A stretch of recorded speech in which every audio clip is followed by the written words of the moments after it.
गणेशं गले नीलवर्णं गवेन्द्रादिरूढं गुणातीतरूपं भवं भास्वरं भस्मनाभूषिताङ्गं भवानी कलत्रं भजे पञ्चवक्त्रम्। सर्वमङ्गलमाङ्गल्ये शिवे सर्वार्थसाधिके शरण्ये त्र्यम्बके गौरी नारायणी नमोस्तुते। ओम सच्चिदानंद रूपाय विश्वोत्पत्त्यादिहेतवे तापत्रय विनाशाय श्री कृष्णाय वयं नमः। श्री कृष्णाय वयं नमः। श्री कृष्णाय वयं नमः। ओम नमो भगवते वासुदेवाय। ओम नमो भगवते वासुदेवाय। ओम नमो भगवते वासुदेवाय। बोलिए आनंद कंद भगवान की जय। भगवान बाल गोपाल भगवान श्री कृष्ण जी का छठी उत्सव और भागवत सप्ताह का यह कार्यक्रम सुरेश्वरी वेलफेयर ट्रस्ट के द्वारा चल रहा है। भगवती आद्य शक्ति माता जगदम्बा की परम अध्यक्षता में यह कार्यक्रम भगवान श्री कृष्ण को श्रीमद् भागवत सप्ताह पारायण पाठ सुनाने का कार्यक्रम चल रहा है। इसमें भागवत का स्मरण मात्र कर लेने से श्रीमद् भागवत का एक बार जो मन में स्मरण कर लेता है उसके जन्म जन्मों के पाप जलने लगते हैं। श्रीमद् भागवत का श्रवण का भाग्य सबको प्राप्त नहीं होता। उसमें कहा गया है कि श्रीमद् भागवत के श्लोक के आधे अर्थ को भी, आधे श्लोक को भी या एक श्लोक के अर्थ को भी यदि व्यक्ति अपने हृदय में हृदयंगम कर लेता है, उसको समझ जाता है, तो उसका जीवन धन्य हो जाता है। श्रीमद् भागवत यह सप्ताह जो है वह समस्त पापों को दूर करने वाला है, समस्त विघ्नों को दूर करने वाला है। संसार में लोग जो दैहिक, दैविक और भौतिक तीनों प्रकार के जो पापों से दग्ध हो रहे हैं, संसार में जो नाना प्रकार की चिंता, आदि व्याधि और संसार में जो नाना प्रकार के संकट आती हैं, यदि दत्तचित होकर के और नियम पूर्वक श्रीमद् भागवत सप्ताह का पारायण किया जाए, भागवत सप्ताह श्रवण किया जाए, तो वह संसार के सारे दुखों को दूर करने में पूरी तरह से समर्थ है। जिस व्यक्ति की यह मन में शांति नहीं प्राप्त होती हो, मन बेचैन रहता हो, मन में किसी भी प्रकार का भय, उद्वेग, लोभ, लालच, द्वेष, ईर्ष्या आदि भावनाओं से वह त्रस्त हो, अपने जीवन में वह स्थिरता नहीं पा रहा हो, तो श्रीमद् भागवत का कथा श्रवण करने से जीवन में सुख, शांति, समृद्धि सब कुछ प्राप्त होती है। और साथ साथ उसके जो पूर्वज है वह परम तृप्ति को प्राप्त करके आशीर्वाद देते हैं। कहते हैं कि श्रीमद् भागवत का प्रारंभ जो होता है वह देवर्षि नारद के भक्ति का मुलाकात से होता है। यह जो श्रीमद् भागवत है, एक बार नैमिषारण्य में सारे महात्मा लोग बैठे हुए थे, उस समय वहाँ सूत जी पहुँचे। सूत जी भागवत के मर्मज्ञ हैं, क्योंकि यह व्यास जी के परम शिष्य हैं। और व्यास जी ने जो श्रीमद् भागवत कथा का वर्णन किया, कथा समझाया, कथा पढ़ाया अपने पुत्र सुखदेव जी को और सूत जी को। सूत जी श्रीमद् भागवत कथा मर्मज्ञ है और जब सौनक आदि ऋषियों ने देखा कि सूत जी सुख पूर्वक बैठे हुए हैं, तो सारे ऋषियों ने उनको आकर के ऊंचा आसन दिया, आसन पर बैठाया। कहा, सूत जी, मनुष्य का जब परम सौभाग्य होता है तो आप जैसे विद्वान का दर्शन होता है, आप जैसे संत का दर्शन होता है, और आपके मुख से कल्याणकारी बातें सुनने से जीव का उद्धार हो जाता है। इसलिए आप परम जो कल्याणकारी बात हो, जो हम लोगों को सुनने से लाभ मिले, हम लोग का जीवन धन्य हो जाए, जो सब विघ्नों को का नाश करने वाला हो, खास करके कलयुगी जीवों को वह परम आश्रय देने वाला हो, ऐसा कोई उपाय, वैसा कोई जो विधि हो, वैसी कोई कथा हो तो वह सुनाइए। तब सुखपूर्वक आसन पर बैठे हुए सूत जी ने सौनक आदि ऋषियों को कहा कि भगवान श्री कृष्ण की जो कथा है, रसमयी कथा है, इस कथा का वर्णन श्रीमद् भागवत में व्यास जी ने बड़ा ही विधिवत पूर्वक किया है, और इस कथा को श्रवण करने से व्यक्ति जो है सब पापों से मुक्त होकर के भोग और मोक्ष सब कुछ प्राप्त कर लेता है। कहते हैं कि नारद जी एक बार भ्रमण करते करते पृथ्वी पर आए, और जब पृथ्वी पर आए तो उन्होंने देखा कि संसार में कलयुग में लोग जो है धर्म का त्याग करके और अधर्म में ज्यादा रत है, इसलिए कोई सुखी नहीं दिखाई पड़ता। व्यास जी, नारद जी बड़े चिंतित हो गए और घूमते घूमते जमुना जी के तट पर पहुंचे, और जमुना जी के तट पर पहुंचे तो वहां देखते हैं कि एक युवावस्था को प्राप्त एक तरुणी स्त्री, जिसके सामने दो वृद्ध व्यक्ति सोए हुए हैं और उनको वह बार बार जगा रही है, वह तरुणी स्त्री, और रोए जा रही है। नारद जी जाकर पूछते हैं, हे युवती, आपको क्या कष्ट है, आप क्यों रो रही है? नारद जी को देख करके वह युवती प्रणाम करके नारद जी को बोलती है कि हे नारद जी, मैं भक्ति हूँ, और यह जो मेरे पुत्र है ज्ञान और वैराग्य है, और यह देखिए कलयुग का ऐसा प्रभाव कि हम दोनों पुत्र ज्ञान और वैराग्य और मैं पृथ्वी का भ्रमण कर रही थी, और ऐसा समय कलयुग का आ गया है कि हम लोग दुर्दशा को प्राप्त हो गए। और घूमते घूमते जब हम लोग वहां से आगे बढ़ करके, और जब हम लोग प्रवेश किए जाकर के वृंदावन में, तो मैं जीवती ही रह गई, लेकिन ज्ञान वैराग्य वृद्धि बने हुए हैं। अब समझ में नहीं आता कि इनको मैं कैसे उठाऊं। नारद जी ने कहा कि लोगों को इस युग में ज्ञान और वैराग्य का समय यह नहीं है, इसमें यह लोग जो है भक्ति करना भूल गए हैं, इसलिए आपके जो पुत्र ज्ञान वैराग्य है उनको चित नहीं हो रहा है। मैं अभी गीता पढ़ करके, अभी वेद पढ़ करके, उपनिषद पढ़ करके और बहुत सारे उपाय करके आपके पुत्र को जगा देगा। और नारद जी बहुत सारे उपनिषद के मंत्रों को, वेद का मंत्रों का पाठ किया, गीता पाठ किया, उसके बाद भी किसी भी प्रकार से ज्ञान वैराग्य को लाभ नहीं हुआ। नारद जी बहुत चिंतित हो गए, और चिंतित होने के बाद जब वह वहां से उन्होंने कहा कि मैं इनका उपाय करता हूँ, उपाय पता करता हूँ, किस प्रकार ज्ञान वैराग्य को चेत होगा, और ऐसा कह करके वह तीर्थों में भ्रमण करने लगे।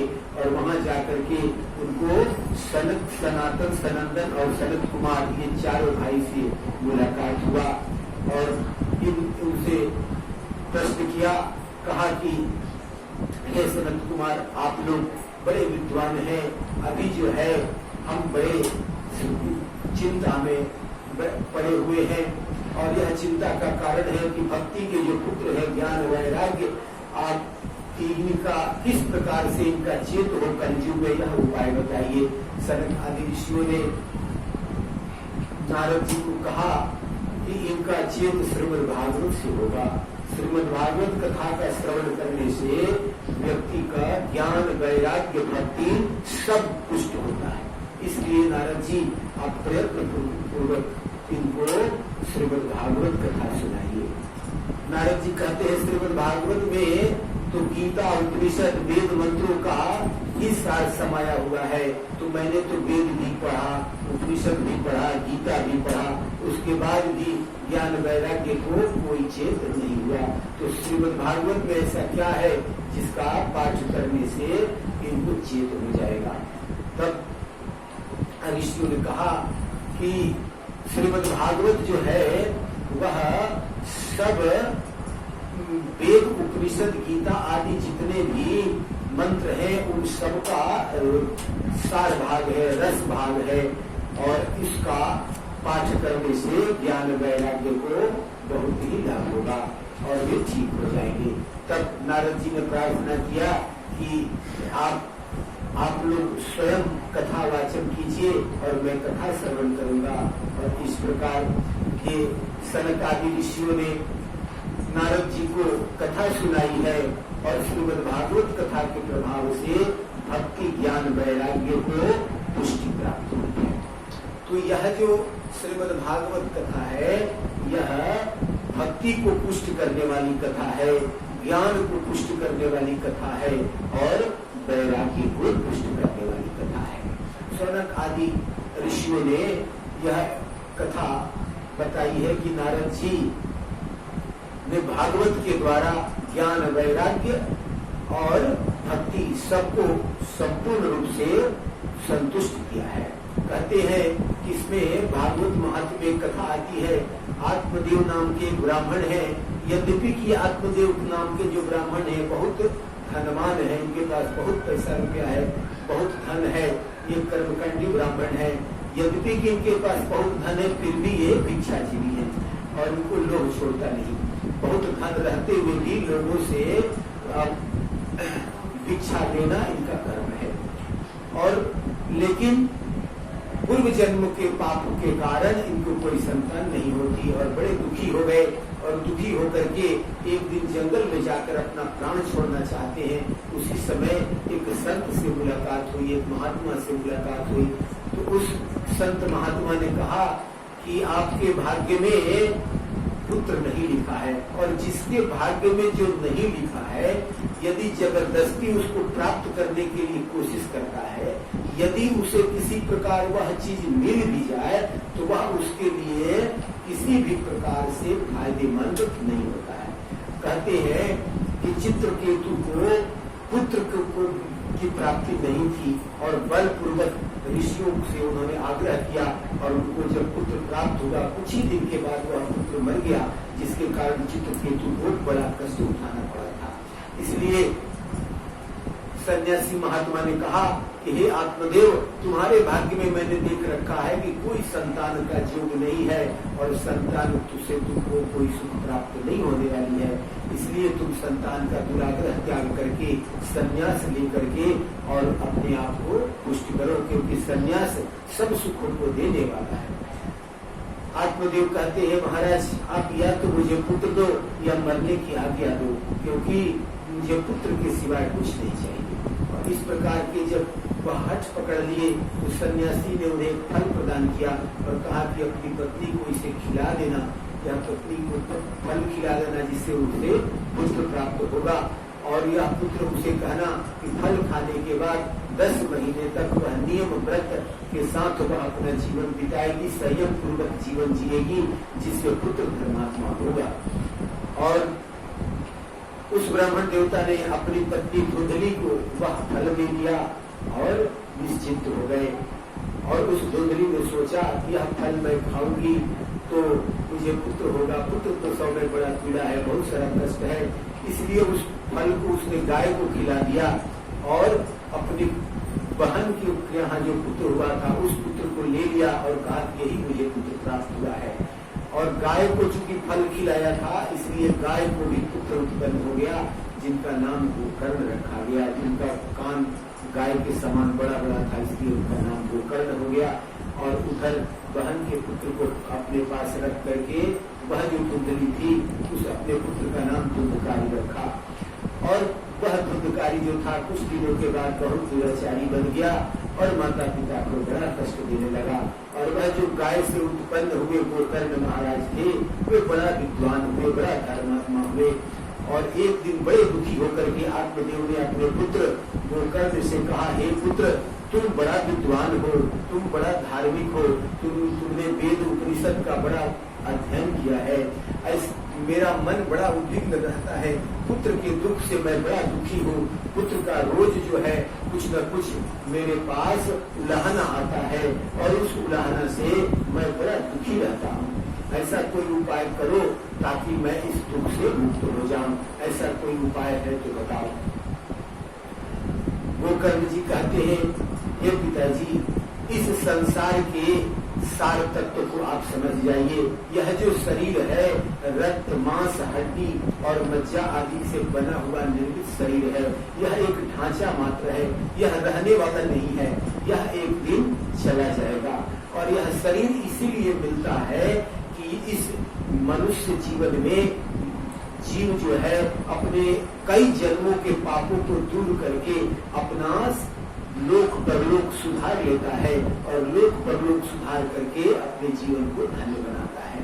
तो आप वैराग्य को धारण कीजिए, ममता का त्याग कर दीजिए और सज्जनों का सत्संग कीजिए, सज्जनों के संगति कीजिए, भक्तों के संग में रहिए, क्योंकि भक्तों के संगति में रहने से व्यक्ति के जीवन में सत्संग मिलता है, सुख मिलता है और लोक परलोक दोनों बन जाता है, उसे मुक्ति मुक्ति दोनों की प्राप्ति होती है।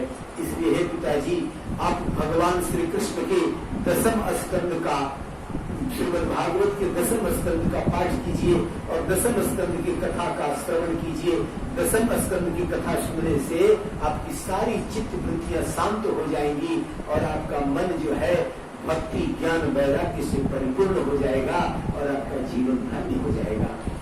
गोकर्ण जी से कहते हैं कि हे पुत्र, मेरा मन जो है वह संसार में वह लगा हुआ है, मेरा मन वैराग्य की तरफ उन्मुख नहीं हो रहा है, ऐसा कोई उद्योग करो, ऐसा कोई मंत्र दो, ऐसा कोई रास्ता बताओ जिससे मेरा मन लगा रहे। गोकर्ण जी ने बड़ा सुंदर रास्ता बताया है, पिताजी आप अपना जो संगति है उस पर ध्यान देना है। जिस प्रकार की आपकी संगति होगी उसी प्रकार आपका मन होगा, उसी प्रकार आपका चित्त होगा, उसी प्रकार आपके कर्म होंगे।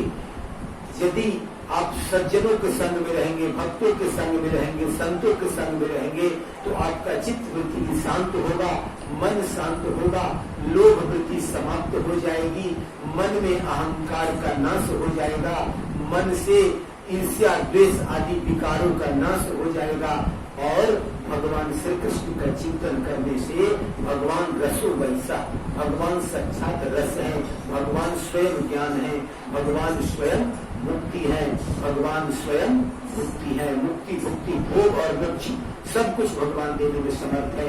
इसलिए संसार में दो बात आप ध्यान रखिए, इस शरीर से ममता त्याग दीजिए और दूसरी बात कि संसार में दूसरे व्यक्ति का कभी चर्चा मत कीजिए, दूसरे का चिंतन मत कीजिए, संसारियों का चिंतन मत कीजिए, संसारी व्यक्ति का चिंता मत कीजिए।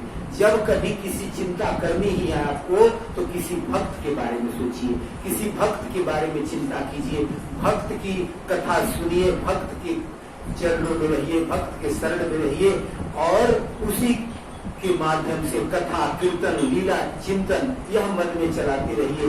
यही माध्यम है कि मन को अहंकार को बस में किया जा सकता है और चित्त वृत्तियों को संयमित करके जीवन में लोक परलोक को सुधार किया जा सकता है।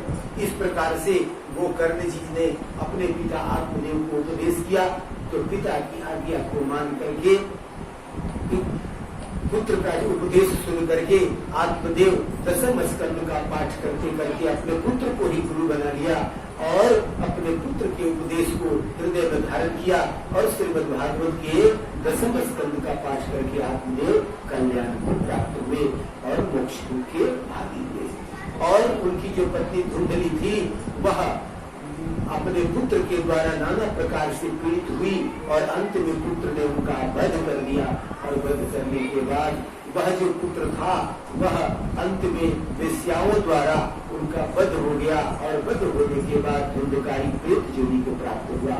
और जब धुंधकारी प्रेत योनि को प्राप्त हो गया तो वह गोकर्ण जी को एक दुस्वप्न में दर्शन दिया और कहा कि मैं बड़ा दुख उठा रहा हूँ, आपका भाई हूँ, मेरा उद्धार कीजिए।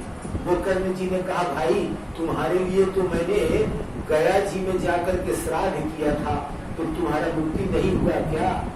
धुंधकारी कहता है हे भाई एक गया श्राद्ध से मेरा कुछ होने वाला नहीं है, 100 बार जाकर के भी आप गया श्राद्ध कीजिएगा तब भी मेरा उद्धार नहीं होगा। तो गोकर्ण जी ने कहा क्यों? कहा महाराज मैंने बड़ा दुख किया है, बड़ा पाप कमाया है, मैंने अपने जीवन में अपने माता पिता को बड़ा कष्ट दिया है और अपने जीवन में भी पाप के सिवा कुछ भी नहीं किया है। कभी साधु सज्जनों की संगति नहीं की, कभी कोई कथा पुराण नहीं सुना, कभी मंदिर नहीं गया, कोई दान पुण्य नहीं किया, कोई सत्कर्म नहीं किया। मेरे खाते में केवल तो पाप ही पाप कर्म लिखा हुआ है। इसलिए आप यदि 100 बार भी गया श्राद्ध मेरा करिएगा तब भी मेरा उद्धार नहीं होगा। गोकर्ण जी ने कहा 100 बार यदि गया श्राद्ध करेंगे तब भी तुम्हारा उद्धार नहीं होगा, तब तो तुम्हारा लगता है कि उद्धार होना असंभव ही है। उनकी बात सुनकर के धुंधकारी रोने लगा, भाई तू बड़ा विद्वान है, तेरा बड़ा पहुंच है, तेरी तपस्या बहुत बड़ी चढ़ी है, तू बड़े बड़े संतों से मिलता है, बड़े बड़े ईश्वर से मिलता है, बड़े बड़े देवताओं से तुम्हारा मुलाकात होता है, आप मेरा उपाय पूछो और उपाय पूछ के मेरा उद्धार करो। बड़ा कष्ट होता है, प्रेत योनि में प्यास लगा रहता है, पानी दिखता है लेकिन पानी पीने की शक्ति मुझमें नहीं है और उस प्यास से मैं हर पल तड़पता रहता हूँ और उस तरफ से मुझे बड़ा दुख होता है। हे भाई मेरा उद्धार करो, क्योंकि जिसका भाई इतना बड़ा विद्वान हो उसका तो सदगति होनी ही चाहिए। गोकर्ण जी ने कहा अच्छा ठीक है, मैं संतों से उपाय पूछूंगा। और उसके बाद जाकर के उन्होंने गीता पाठ किया, उपनिषद पाठ किया, बहुत सारे उपाय किया, बहुत सारे संतों से उसका उपाय पूछा। जब सब उपाय काम नहीं आया तब अंत में उन्होंने भगवान सूर्य भगवान भास्कर की आराधना की। भगवान भास्कर प्रसन्न हुए तो उन्होंने कहा कि हे प्रभु आप मुझ पर प्रसन्न होइए और मुझे आशीर्वाद दीजिए कि मेरे भाई का उद्धार कैसे होगा। भगवान भास्कर कहते हैं देखो एक ही उपाय है, श्रीमद् भागवत सुनाओ, श्रीमद् भागवत सुनाने से तुम्हारे भाई का उद्धार हो जाएगा। और इस प्रकार सूर्य नारायण के उपदेश के बाद गोकर्ण जी ने भागवत कथा का आयोजन किया। बड़ा हल्ला हुआ कथा का, चारों तरफ से लोग कथा सुनने के लिए आए। कथा में खूब भीड़ उमड़ी और एक बांस रखा हुआ था, 7 पोर उसमें था। उसी बांस में आकर के वह जो प्रेत था धुंधकारी आकर के बैठ गया। रोज धुंधकारी कथा सुनता था, वह न पानी